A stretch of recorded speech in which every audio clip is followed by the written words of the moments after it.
کی طرف سے رہنما پیپلز پارٹی اور سابق سفیر شہری رحمان صاحبہ ہمارے ساتھ ہیں. شہری رحمان صاحبہ, we want to know your thoughts on this issue جو کہ اس وقت تھوڑا سا ایک انپریڈکٹیبل سا لگ رہا ہے. ایران نے پاکستان کی حدود میں فائر کیا, پاکستان نے کافی گھنٹے لے کے کافی سوچ کے ایک جواب بھی دیا. How far do you think this might escalate if at آل؟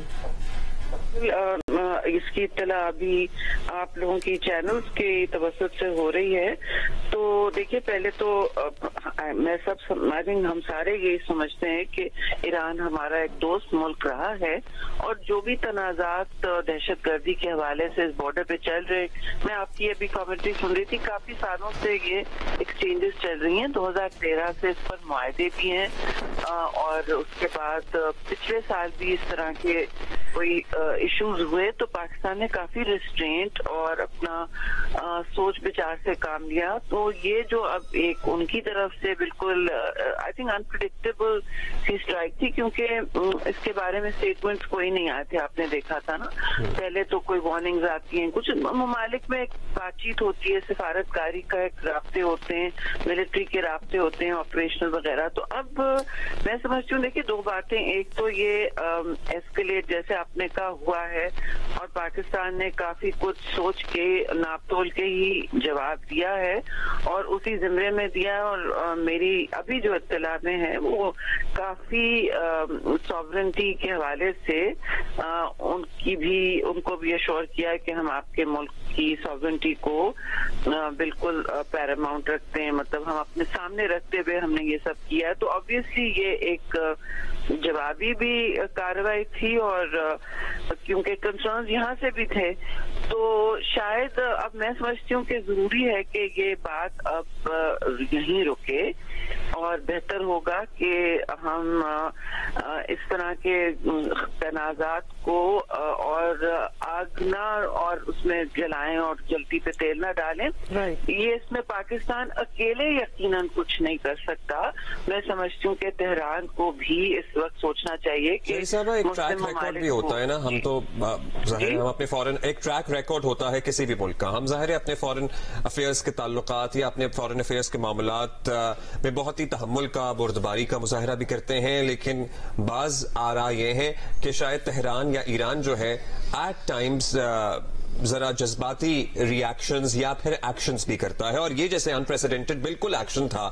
تو ہم کیا توقع کریں, کیا تہران اب تحمل اور بردباری کا مظاہرہ کرتے ہوئے, جیسا کہ پاکستان کے دفتر خارجہ کی طرف سے جو پریس ریلیز آئی ہے اس میں بھی ایک برادر ملک کا لفظ استعمال کر کے یہ اشور کیا گیا ہے کہ ہم ایران کی سوورینٹی کا خیال کرتے ہیں. سو شوڈ وی ایکسپیکٹ کہ ایران بھی اسی طرح سے بیہیو کرے گا اور اس سچویشن کو ایسکیلیٹ ہونے سے روکے گا؟ جی دیکھیے, بالکل آپ نے صحیح کہا, یہ ہمارے لیے بالکل برادر ملک ہے. کوئی ہندوستان والا تھریشولڈ نہ رشتہ ہے, ہمارے بہت پرانے روابط ہیں. اور میں یہ ضرور کہوں گی, کچھ ہماری گورنمنٹ میں تو پیپلز پارٹی کی گورنمنٹ میں بہت اچھے تعلقات رہ چکے ہیں, بہتر کرنے کی ضرورت ہے. اور بالکل اس میں تہران کو ریسٹرینٹ اور تحمل سے ضرور ایک جائزہ لینا چاہیے ٹھنڈے دل سے کہ یہ کہاں جا سکتی ہے بات, اور اس کا کوئی فائدہ نہیں. یہ دیکھیے ٹیررزم جو ہے یہ اس کے اجتماعی ریسپانسز ہوتے ہیں, اجتماعی ایکشن ہوتا ہے. ایسے آپ جو انہوں نے ایکشن لیا اور آج جو ہوا ہے, پھر اس کے بعد یہ طے کرنا چاہیے کہ کس طرح ہم جوائنٹ آپریشن اس کو ریوائیو کریں, اور جو پہلے اگریمنٹس ہوئے ہیں ان کے مطابق چلیں. اس کی وائلیشن پاکستان نے تو نہیں کی. جی یہ سارا میں سمجھتی ہوں پورا عمل افسوسناک ہے, اور پاکستان اور تہران کو سرٹنلی تہران کو اب تھوڑا سا تحمل سے کام لینا چاہیے, اسٹریٹجک ریسٹرینٹ کا سوچنا چاہیے. اور یہ بھی میں سمجھتی ہوں اس وقت دیکھیے عبداللہ, اس وقت ہم سارے مسلم یونٹی کی بات کرتے ہیں.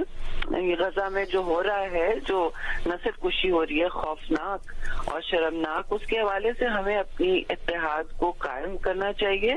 اور کوئی جو بھی ہے ایک سیاسی میسج تو ہوتا ہے نا کہ ہم ساتھ کھڑے ان چیزوں پر.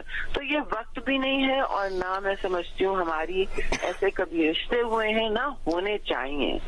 بالکل ایک علامتی سولیڈیرٹی ہوتی ہے پوری مسلم امہ کی، ظاہر ہے، اور کیا ہو سکتا ہے، لیکن شہری صاحبہ what about the diplomatic channels? اب سفیر تو دونوں نے ایک دوسرے کے ادھر ادھر کر دیے ہیں، اور اب ایک کا فائر دوسرے کا جوابی fire. How will things move on from this? یہ ہمیں بتائیں، کیا بات چیت کے ذریعے ہوگا، تھرڈ پارٹی میڈیشن کے ذریعے ہوگا؟ Perhaps China has already offered کہ کچھ اسسٹنس بائیلیٹرل کانورسیشن بھی ہو سکتی ہے. آپ کو کیا لگ رہا ہے کہ یہ نیکسٹ اسٹیپ کس کا اور کیا ہونے والا ہے؟ جی بالکل، دیکھیے میں سمجھتی ہوں کہ بے شک چین نے بالکل موضوع بات کی ہے، لیکن انہوں نے بھی ڈی ایسکلیشن کی بات کی. دیکھیے میکسیمم ریسٹرینٹ اب شو کرنا چاہیے، اور بے شک ایسی بات نہیں ہے کہ اب یہ تو نہیں کہہ سکتا کیونکہ پاکستان کوئی جواب نہیں دیتا یہ وہ. آئی مین آئی تھنک یہ اب ایک بات ہوئی ہے، اور آپ نے جیسے کہا سفیر اگر نہیں ہے تو ایسی بات نہیں ہے. جی سفارت خانے جو ہوتے ہیں وہ تو چل رہے ہوتے ہیں، سفیر ہے نہیں، تو ایسا نہیں ہے کہ ہم نے سفارت خانے بند کر دیے، یہ تو نہیں ہوا ہے نا. اور دوسری بات، دونوں کے خارجہ وزارتیں بالکل رابطے میں رہتی ہیں اور رہ سکتی ہیں. آپریشنل کانٹیکٹ بھی تہران کے ساتھ جی تھے بھی، اور ان کو ریوائیو کرنا چاہیے آن گراؤنڈ بھی. اور لیکن پھر میں کہوں گی تالی دونوں ہاتھ سے بجتی ہے، ایک طرفہ بات ہو نہیں سکتی.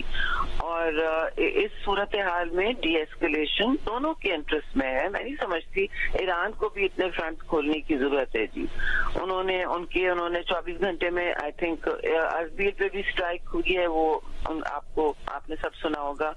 اس کے علاوہ سیریا میں بھی اسٹرائک ہوئی ہے. تو وہ ایک ان کی اس وقت ایک سوچ کافی ایسکلیٹری ہے، لیکن پاکستان کے ساتھ نہیں ہونی چاہیے، کیونکہ ہمارے ساتھ اس طرح کا رشتہ کبھی نہیں ہوا اور نہ ہونا چاہیے. جی I think this is very very important کہ ہم سب یہ کہیں کہ اب وہ جو ہو گیا ہونا تھا، پاکستان اس کا ذمہ دار نہیں تھا، لیکن اب کم از کم تہران کو کچھ سوچنا چاہیے. اور جس نے بھی اور اس میں تھرڈ پارٹی کی ضرورت بھی نہیں ہونی چاہیے، مگر اگر پڑتی ہے تو اس میں کوئی مذاکرہ نہیں ہے، کوئی حرج نہیں ہے. بائیلیٹرلی معاملہ سیٹل کر لیا جائے گا. لیکن جس طرح سے کل ظاہر ایران کی طرف سے ہماری خود مختاری متاثر کی گئی، کارروائی کی گئی، ہماری سوورینٹی کو ڈیمیج کیا گیا، جس کا ہم نے آج بھرپور جواب دیا ہے. اب یہ دونوں سفیروں، ظاہر ہے ہم نے اپنا سفیر واپس بلا لیا، ہم نے ان کے جو سفیر وہاں موجود تھے ان کو کہا دس از اے اسٹینڈرڈ تھنگ، یا پھر اس میں تھوڑا اور وقت لیا جا سکتا تھا؟ اور اب ظاہر سفارت خانے تو ڈپلومیٹک سطح پہ کام کرتے رہیں گے اپنی اپنی جگہ. دیکھیے سفارت خانے تو فرینکلی کھلے ہوئے ہوں گے. جی بالکل، عملہ موجود ہے. سی ڈی ایمز ہوں گے جو چارج افیئرز ہوتے ہیں یا نمبر 2 ہوتے ہیں، اور ان کو اسٹریٹجک انسٹرکشنز اور ہر قسم کے انسٹرکشنز آ رہے ہوتے ہیں اپنے اپنے وزارتوں سے، ہیڈ کوارٹر سے. ایسا نہیں ہے کہ بالکل روابط ختم ہو گئے ہیں، لیکن سفیر کو اس طرح واپس بلانا اور یہ کرنا، یہ ایک پہلا سفارتی آپشن ہوتا ہے. جی یہ ایک آپشن ہوتا ہے، اس کو ایکسرسائز کیا. یہ میری ذاتی رائے ہے، اس پر ہم نے کوئی اتنی لمبی بات کی نہیں ہے کیونکہ یہ ان ایکسپیکٹڈ تھا اور پہلے ایسا کبھی ہوا نہیں. میرا یہ کہنا ہے کہ یہ زمین پر آپریشنل ڈسکشن ہو جانا چاہیے تھا، یہ کنٹین ہونا تھا. اگر ان کی کوئی ایسی خدشات تھیں تہران کی تو میسیجنگ میں اکثر و بیشتر کرتے بھی رہے ہیں ماضی میں. تو پھر اس طرح پہلے تو میسیجنگ ہوتی ہے، پھر آپ کسی کی ٹیریٹوریل انٹیگریٹی میں اس طرح خلا کو بریچ کرتے ہیں، بارڈر کو بریچ کرتے ہیں. تو یہ کوئی یوزول اسٹیپ نہیں تھا جی جو انہوں نے لیا. تو ظاہر ہے اس کے رد عمل میں کچھ نہ کچھ تو ہونا تھا. اسٹرائک کے بجائے بہتر ہے آپ ڈپلومیٹک کوئی ایکشن لیں، جو پاکستان نے صحیح لیا. لیکن مجھے نہیں پتا آن گراؤنڈ کیا رات کو ڈیولپمنٹس ہوئے ہیں. شہری صاحب یہ سارے سیف گارڈ جو ہوتے ہیں، obviously communication lines are open between Iran and Pakistan, جو کہ سارے نگیٹ ہوئے، ان دا سینس اگنور کیے گئے، کوئی رابطہ بیچ میں ہوا نہیں. It came as a surprise for Pakistan جب ایران کی طرف سے یہ حملہ ہوا، during which Pakistani prime minister Kakar صاحب کی ملاقات ہو رہی تھی. اس سے شاید چند گھنٹے پہلے ہی اپنے ایرانین کاؤنٹر پارٹ سے